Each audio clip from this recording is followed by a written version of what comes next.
दिया। सुधांशु जी का यह कहना है कि हमने कई जगह टेररिज्म रोका, हमने पाकिस्तान को उसकी भाषा में जवाब दिया। उनका यह भी कहना है कि इकोनॉमिक ग्रोथ आज की तारीख में भारत की सबसे अच्छी है विज़ावी बाकी कंट्रीज। आपका इस पे क्या है? अधकचरा ज्ञान जो होता है ना, वो बड़ा खतरनाक होता है। जैसे आधा सच पूरे झूठ से ज्यादा खतरनाक होता है। ये व्हाट्सएप यूनिवर्सिटी के स्नातक लगते हैं मुझे। मोदी जी ने एक काम किया है, दुनिया की सबसे बड़ी फेक न्यूज फैक्ट्री बनाई है और दुनिया की सबसे बड़ी व्हाट्सएप यूनिवर्सिटी भारत में स्थापित करी है और हर चरण चुंबक उसका सदस्य है। आपको मैं बताती हूं, उन्होंने आतंकवाद पर बात बोली। निकालिए अपने अपने फोन अभी। पिछले 2 हफ्तों में राजौरी में और पुंछ में आतंकवादी हमले में हमारे 5 जवान राजौरी में और 5 पुंछ में शहीद हुए।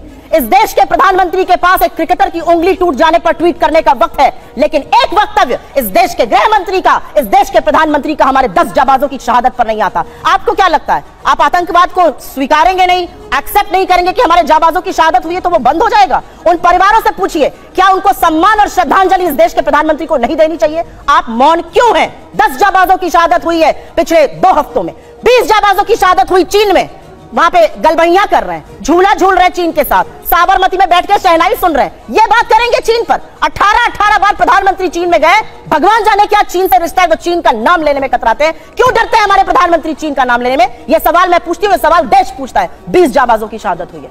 इन्होंने कुछ बातें बोली और उन बातों को बोलने से पहले मैं एक महिला हूं, आधी आबादी की बात कर लेते हैं।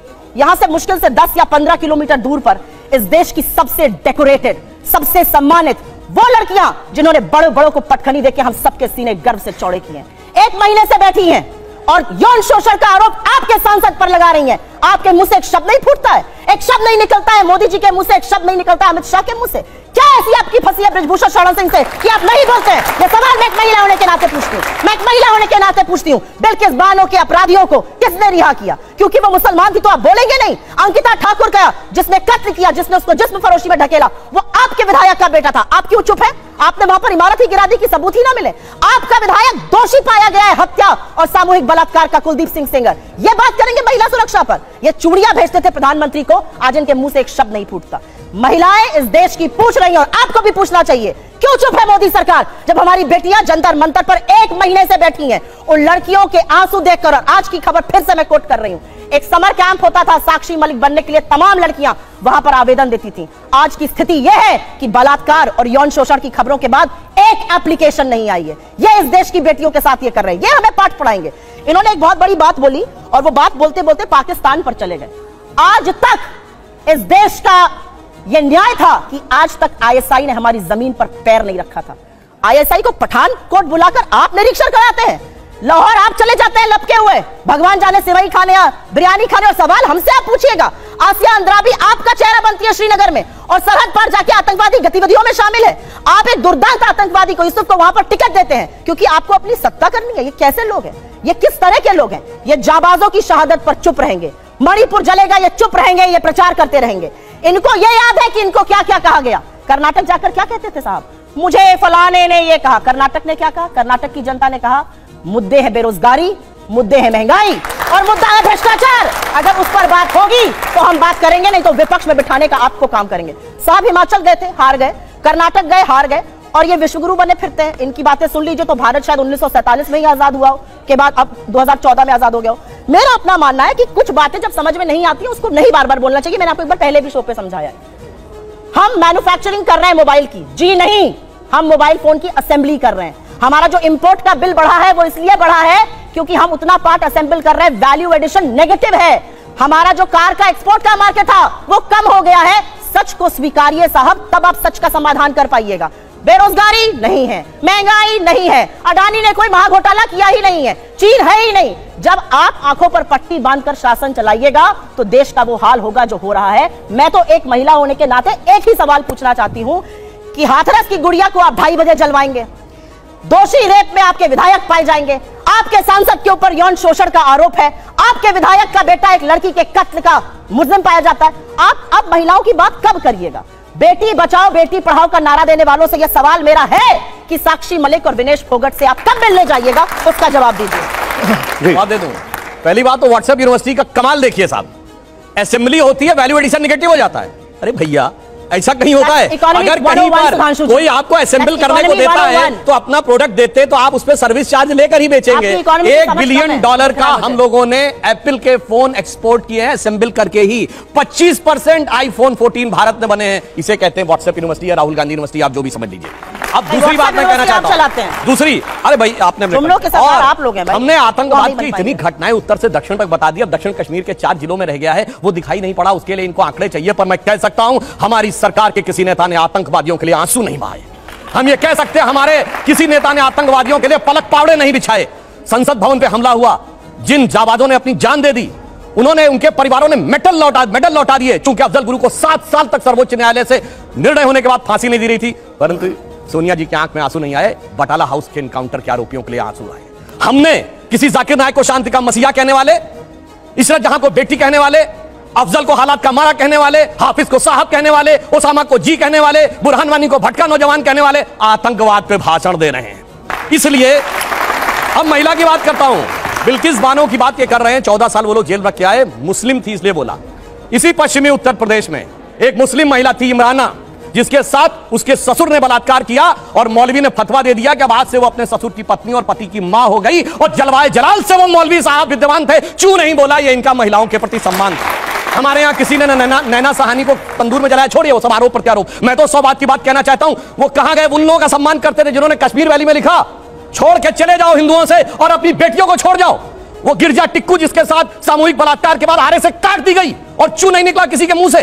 वहां एक किसी महिला एक के साथ नहीं, पूरी कम्युनिटी के साथ हुआ और सब मौन साधारण किए रहे, क्योंकि वो सेकुलरिज्म का सुंदर संगीत था, उससे इनको वोट मिलने थे।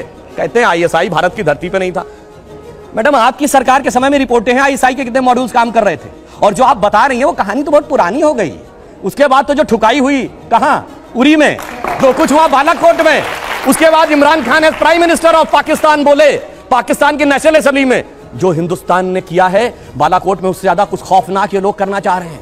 आप ये सोचिए, आप शांति के कबूतर उड़ाते थे और हमने बाज उड़ाए हैं गुरु गोविंद सिंह जी की तरह। और आपने लास्ट में कहा शायद देश 1947 में, 2014 में नहीं, आप 47 से मानते हैं, ये राष्ट्र सनातन है, चिरंतन है, 1947 में पैदा हुआ नहीं है। इसीलिए इस राष्ट्र को कोई अपने को फादर कहने लगता है, कोई क्रिएटर कहने लगता है, कोई राष्ट्र का निर्माता कहने लगता है। यह राष्ट्र वो है। अब लास्ट में एक बात करो, कर्नाटक बात कही, बिल्कुल अच्छी बात है, पर मैं पूछना चाहता हूं, कर्नाटक में चुनाव परिणाम आए, हम हारे और ये जीते, पर पूछना चाहता हूं, राहुल गांधी जी ने जाकर कहा था कि इंडिया में डेमोक्रेसी ऑलमोस्ट खत्म हो गई है, सारे संस्थान अब काम नहीं कर पा रहे हैं। तो मैं पूछना चाहता हूं, 2 सुप्रीम कोर्ट के जजमेंट आए जो आपने कहा आपके पक्ष में आए, उसके बाद अब इलेक्शन कमीशन सही है कि नहीं, ईवीएम सही है कि नहीं, आप डेमोक्रेसी से जीते हैं कि नहीं कर्नाटक में? मेरा मानना है कि अगर हम ईमानदारी से स्वीकार करते हैं कर्नाटक में हारे हैं, कांग्रेस को ईमानदारी से क्षमा मांगनी चाहिए कि आगे से हम अपने राजनीतिक हित के लिए विदेश की धरती से जाकर कभी इस देश को बदनाम करने की कोशिश नहीं करेंगे। और पुनः मैं कहना चाहता हूं, आज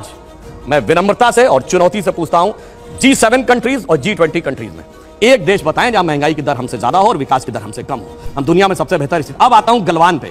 गलवान में हमारे 20 सैनिक बलिदान हुए हैंड टू हैंड फाइट में। देखिए चीन पे इनको कितना भरोसा है। आप प्रैक्टिकली सोचिए, गोली नहीं चली, हाथ की लड़ाई में 20 लोग मारे गए, उधर से एक को घायल नहीं हुआ। ये होती है व्हाट्सएप यूनिवर्सिटी या राहुल गांधी से प्रेरित बुद्धि। ऐसा हो सकता है क्या? इंटरनेशनल मीडिया ने बताया कि 60 के करीब उनके सैनिक मारे गए, उसने एक घायल की भी सूची नहीं जारी की, पर चाइना के डाटा पे भरोसा है और भारत की सेना पे भरोसा नहीं है। और अगर मैं पूछूं, जो हमारे जवान वहां बलिदान हुए थे वो किस रेजिमेंट के थे पता है आपको? बिहार रेजिमेंट। बिहार रेजिमेंट का युद्ध उद्घोष जानते क्या है? बहुत घनघोर सांप्रदायिक लगेगा आपको। बिहार रेजिमेंट का युद्ध उद्घोष है बजरंग बली की जय, मगर वो इनको लगता है सांप्रदायिक। राजपूत रेजिमेंट का युद्ध उद्घोष है राजा रामचंद्र की जय, सुनिए। और जो हमारी गोरखा रेजिमेंट का युद्ध उद्घोष है जय जय महाकाली आयोरी गोरखाली। मगर अफसोस है कि भारत की ऊर्जा ओजस्विता के सारे प्रतीकों को सांप्रदायिक कह के आपने उनको भोथरा करने का प्रयास किया। और कर्नाटक में आज क्या हुआ? इनके राष्ट्रीय अध्यक्ष के बेटे आज ही बोले कहे हम सांप्रदायिक संगठनों को नहीं वो करेंगे और आरएसएस को भी हम बख्शेंगे नहीं। अरे भाई, बड़े मियां तो बड़े मियां, छोटे मियां सुभान अल्लाह। और मैं इनसे विनम्रता से पूछता हूं, अब आप अपना वादा निभाइए। आपने कहा था हम 6% मुस्लिमों का आरक्षण देंगे, मुस्लिम आरक्षण देके दिखाइए। सुधांशु जी एक बात दूसरा मैं पूछ रहा हूं, प्रतिबंध लगा के। हाँ बिल्कुल आप करिए। मैं आप ही के एक सवाल को उन्होंने जवाब नहीं दिया, मैं ले लूं 1 मिनट फिर आपके पास आ रहा हूं। उन्होंने पहलवानों का जिक्र किया और उसको उन्होंने महिलाओं से जोड़ा। बजाओ ताली, पहलवान बैठे एक महीने से, बजाओ ताली। ये यहाँ पर देश की बेटियां न्याय मांग रही है, बजाइए ताली, सुप्रिया जी बजाइए। नहीं, मैं तो जनता से पूछना चाहती हूँ, देश की बेटियां न्याय मांग रही है, क्या निर्लज्ज ताली बजा रहे और बजाओ ताली। अच्छा, उसमें से कोई बेटी या बहन निकल हो सकती है। अरे बोलना चाहिए, महिला होकर तो बोलूंगी उसके लिहाज आप तो कट गए कुछ क्वेश्चन से। आपकी सरकार क्या कर रही है? ये सरकार के सामने एक चुनौती है। ये एक ऐसा इशू है जो कि बहुत आगे बढ़ रहा है और एक ऐसा इशू है जो कि सेटल डाउन नहीं हो रहा है। हाँ, मैं बताता हूं, इसकी तो जांच हो रही है, जांच कोर्ट के भी निर्देश पे हो रही है और इंडियन ओलंपिक एसोसिएशन भी कर रही है, उसका इंतजार नहीं है। मगर ये बताइए, केरल में जो लड़कियां पकड़कर धर्मांतरण करके जिहादी बनाने के लिए ले जाई जा रही हैं, वो तो फेक स्टोरी है। महिला सम्मान सब गायब, वहां पे महिला सम्मान गायब। और यहां जो जांच हो रही है कोर्ट के निर्देश में हो रही है, उसका इंतजार नहीं करना है और ताली बजाना है और वहां कहना, जबकि इनके मुख्यमंत्री ओमन चांडी ने कहा है, कांग्रेस के मुख्यमंत्री ने और कम्युनिस्ट पार्टी के मुख्यमंत्री, वहां महिला नहीं, न कश्मीर में चिंता महिला की, न केरल में चिंता। और जहां पर जांच हो रही है, जांच रिपोर्ट आने का इंतजार नहीं, सारी चिंता वहीं पे दिखाई पड़ती है। इसीलिए कहते हैं अंदर से कुछ और, बाहर से कुछ और नजर आते हैं। बाखुदा, आगे मैं नहीं बोलूंगा, वो गाना आप लोग जाके देख लीजिएगा।